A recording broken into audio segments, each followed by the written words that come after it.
Hey guys, it's Anne at Playcrafts again. I had so much fun doing the last video that I just decided to do another one, and thank you everybody for all your great feedback. I really appreciate it.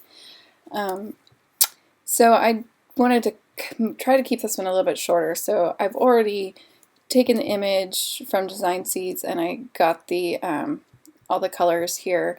If you want to see how I did that, that's in the previous video. I am going to make it its own folder, and this time I'm going to try to remember to actually show you why I do that. Okay, so the image itself was of some tulips, which of course are curves, but I feel like I should try to do something else today. So maybe I'll play with, I don't know, I want to try playing with two different shapes as opposed to just one. Maybe someday I'll branch into 3 shapes. That'd be exciting. Anyway, all right, we'll just go for it. Let's see, 6 by 6 inch starting block. I'm gonna make some half square triangles. So this is a line tool that I just used, and you can click somewhere and drag it, and it makes a line. If you hold down Shift, it will confine it, similar to what I talked about last time. You might notice that there's no fill and no stroke, so it's actually invisible. But I know it's there. And if I select both these things, and I go to my Pathfinders, and I do, I've already forgotten what this is called, divide. If I do my divide, then there we go. Oh, by the way, the recording software, whenever I click, it makes a like a ring around it. It doesn't do it on my screen while I'm recording, so I forgot to mention it last time, but it makes it a little bit easier for you to tell when I'm clicking places.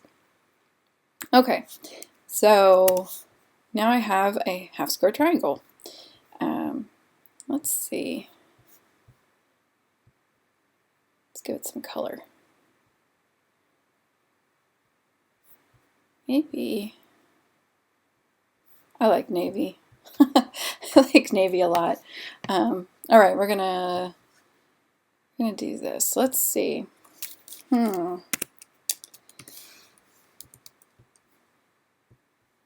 am really just playing around at this point. So this is just a square. What happens if I make it 6 inch by 12 inch? It grows from the center, which is why I just made that. All right, let's put this over here. And I am copying and pasting. Oops. If it lines up, but of course it's got some tooltip in front of it, so I can't see. Thank you.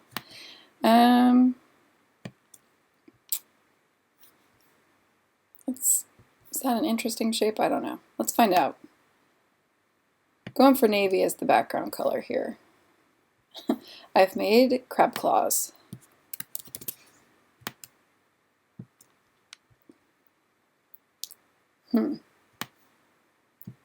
That is not super interesting.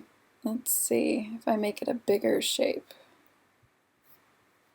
Oh, I've made very tall maple leaves. Or the start of an arrow. Alright, that's not too interesting to me. If we rotate it.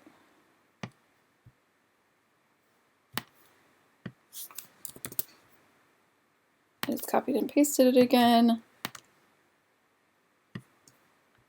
I made a fox. It's a little happy fox. Here, we'll even give it, there we go. Give it a tail and a nose. Okay, anyway, I don't like this shape. And sometimes this happens, sometimes I make stuff I don't actually like. But I feel like I haven't explored everything with this shape yet. Let me give this a different color.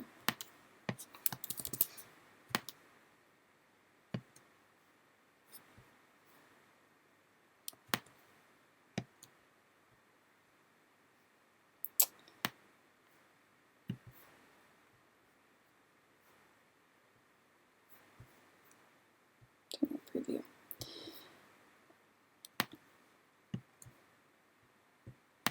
Now we have a weird X shape, or the start of a weird X shape. It's going to be an X shape here in a second. Oops.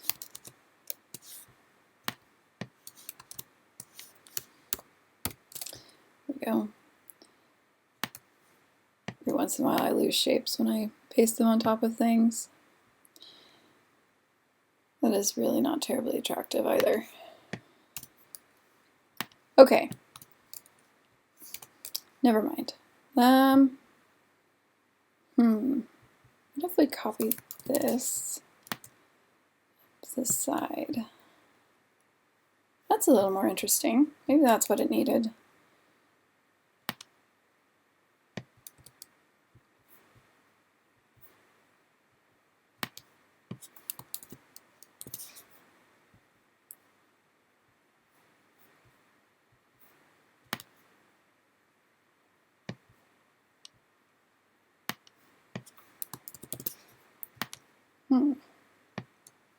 Ooh, okay.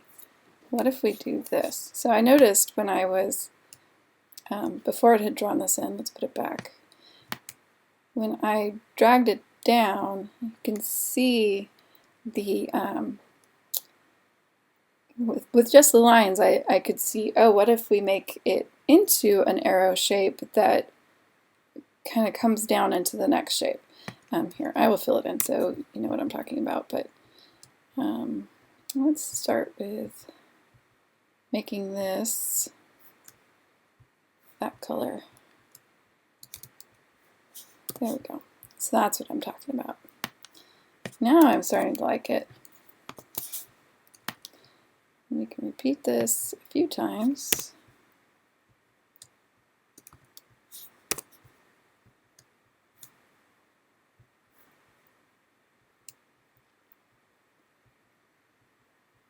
Oops.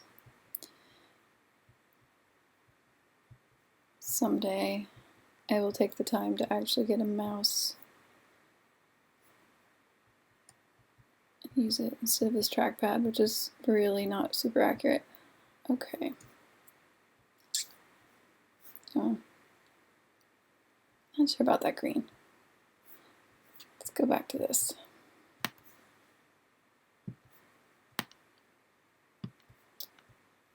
That's kind of fun.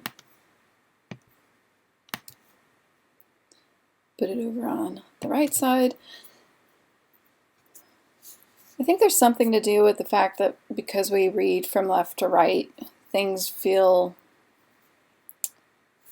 better. Better is not quite the right word. Having things on the right side, and you'll often see, like when people make a pop of color, it's often in the bottom right side, and that's partially because as you scan from left to right like you would a book, like it's a surprise that's down there waiting for you. If you put it in the top left, it's one of the first things you see. So things just feel a little more balanced this way. Alright, but let's give this a background and see if anything interesting comes out of that. I kind of actually like the stripe. I wonder if... Oh, so one thing you can do, you can select all things of a single color. So if I select this navy blue box and under select, same fill color, and you'll see that I've made a keyboard command for this, Command E. It will select everything that matches that color, and you can change it all at once. That's kind of fun. Although, of course, I lose that one down there, but maybe that's okay. I should kind of like it with that one not there. Wish this had a little bit more transition color, but okay. So I said that I would show you why I put stuff in this folder. So I'm going to do that. I'm going to select everything. And there's this little icon up here. It looks like a little grayscale color wheel. And it took me forever to notice this thing, but now that I've found it, I use it all the time. So when you click on it, you get this recolor artwork pop up, which I'm gonna, there's nowhere to put it that doesn't cover stuff. Let's put it over here so at least I can see. And you'll see it's got the 4 colors I'm currently using. And then these color groups. These color groups correspond to these folders over here. And you'll notice that one of them is the folder of colors I made. If I'd left the colors up here, they wouldn't be over here. So when I click them, you'll see that it changed the colors here. And then you can use this randomly change color order icon here, and as you click it, it cycles through different variations. The thing to be careful of is that you get going and then sometimes you quit paying attention, like you go past one that you liked and there's no way to go back. And you see that there's 4 colors here. If I add two more colors, just because there's 6 colors in my original color group, it does put them down here, but they're not assigned to anything. So what this means is in the image that I started with, anything with this color pink now shows up as this darker pink. The kind of off-white cream color is now the green, purple still purple, and then this is that way. And you can change this yourself. So if I want everything that was previously this color pink to be this navy color, I just click and drag it up here, and now it has reassigned it. And so you do have some control over this yourself, which is really nice. Or you can just sit here and hit it randomly. Ooh. Oh, kind of like that one. But I actually like what I originally had. Oops. That was me clicking too much. There we go. If you double click on something, it brings you into a different mode of editing, which is helpful if something is grouped, not so helpful if it's not grouped.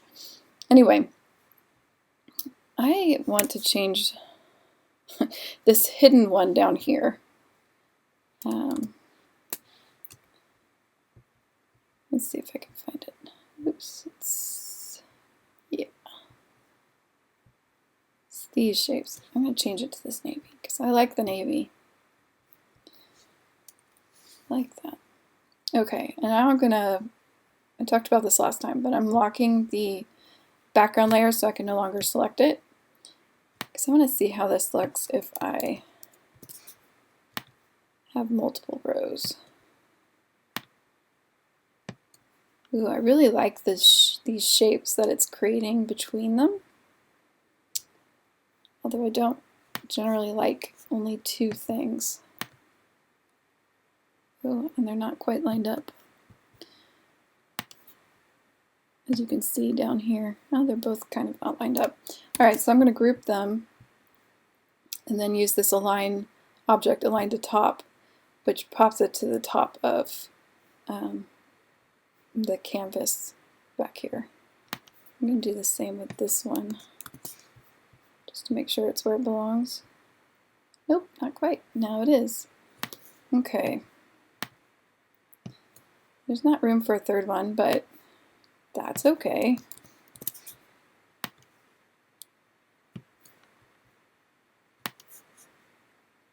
This is a little much. I'll probably get rid of some of this, but if you're drawing and you've suddenly gone off the side, but you want to have, you don't want it cropped there, there's this button here for assume canvas.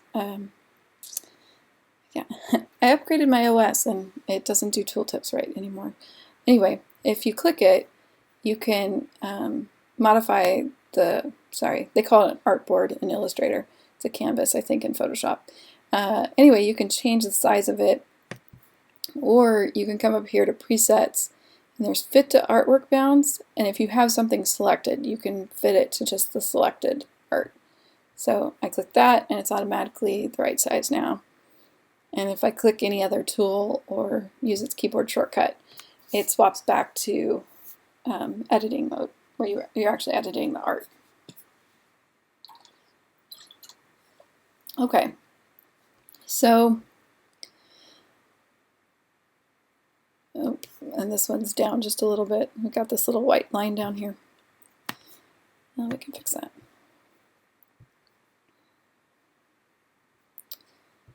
them all to the bottom. This isn't truly necessary, but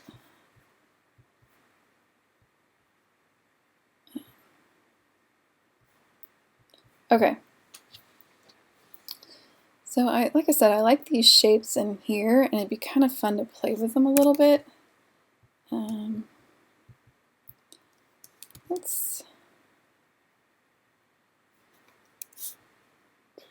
I want to start with the cream. All right. So what I'm going to do, except now if I do that, then the pinks are going to be together. That's not going to work. All right, we'll start down here. Like that pink. So what I'm doing is I'm just trying out, now the purples together. Well, maybe it'll be interesting. I'm just kind of playing around with, oh, I do like that. Bringing attention to these, what would typically be negative space. And I'm bringing the attention to it, making it more positive space. That's fun. If I wanted to really make it pop and bring more attention to that, then I could, if I made all of these the same color, then these, because they're changing, there'd be a lot more attention on them. Right now they're kind of fighting each other a little bit, which I'm not quite happy with.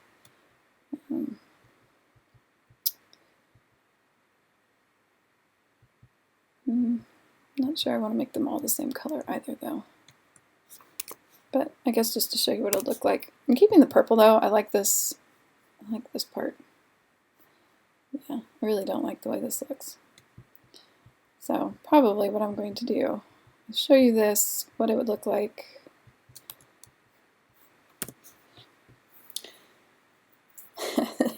Now it just looks like a mess. Fortunately, Illustrator has a Command Z, which you can just keep hitting. All right. So I do like the way that looked when those were connected, although I think I want to try connecting the navy instead. Let's just start with that. What happens if I make, oops, I do that again.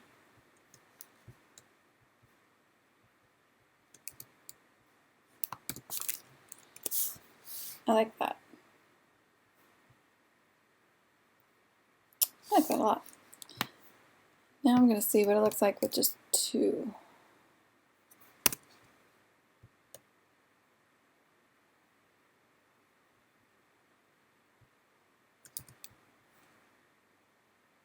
I actually like it better with the three. So this is a lot more busy than a typical design I would do, but I'm going to call that done. Given that it's been 15 minutes, seems like that's time. Anyway, so I'm just going to save this up and put it on the Facebook group. And again, if you want to join the Facebook group, anybody is welcome. You don't need any experience. There's tons of people there that are super helpful and ready to answer any questions you might have. And we love seeing new stuff. So please feel free to join us. Feel free to subscribe to this channel if you want to see more. And also you can come visit me on my blog at play-crafts.com. All the links are in the comments, and you can click the little link up to the top right for my blog. Thank you so much, everybody. I'll see you soon.